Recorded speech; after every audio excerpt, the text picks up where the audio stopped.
So Zach, selling the perceived value of a product to a client or customer can be a challenging task. And I'm wondering from you if you have any ideas of how to deal with those challenges.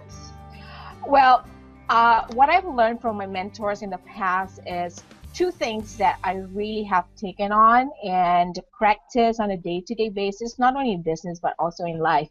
Um, it somewhat ties into personal branding, I feel.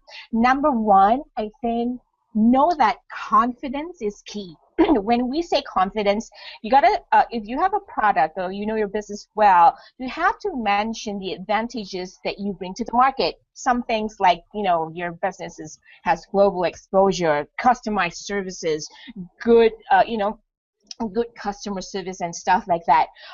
And make sure you highlight your product's value. It is worth the consideration over lower price items. One thing about when you do this is don't drag your competitors to the dirt, because here's my caution. I hear this a lot, and even at many networking events when they're overselling what they have, they tend to use poor language and communication that relates to the other X brand. And people avoid brands that do that. It's just poor communication skills. I mean, when I go to networking events, I bite my teeth when people say, "Oh, my company is not like that." That company, and starts doing A to Z dirt on the other company. I get chills just saying this because I hear it a lot. The second point, which is very important that I've learned and I've been taught, is always emphasize on good customer service, because it drags down to your personal branding.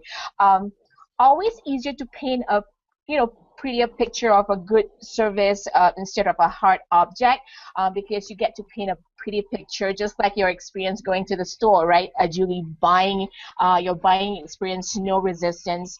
You're thinking right away from at home. You're like, oh, I know where I would get this, that shelf, that shelf. So that experience is awesome. One of the things that I think people don't remember is when it comes to services, especially products or services that are not hard objects, they cannot see, invisible. That's this delayed gratification. People forget to take the time to build good customer service towards that. You must remember, our customers, clients, our audience always want good customer service. That's what keep them coming back. And one example that I think people always forget to do is have a little bit of gratitude and send thank you cards.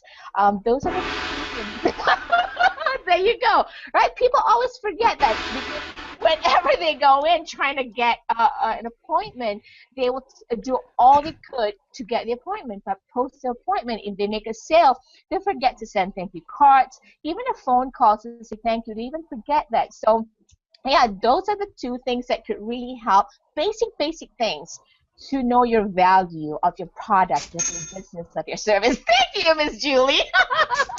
Do you agree with that, Julie? I do. I love the thank you cards and the gratitude. All of those, the things we're talking about today when we talk about increasing sales are kind of those untangible, they are the unknown return on investment. Mm-hmm. And so we don't really know directly how that increases our sales, but we know it does. Yeah. So I just love that you shared that too.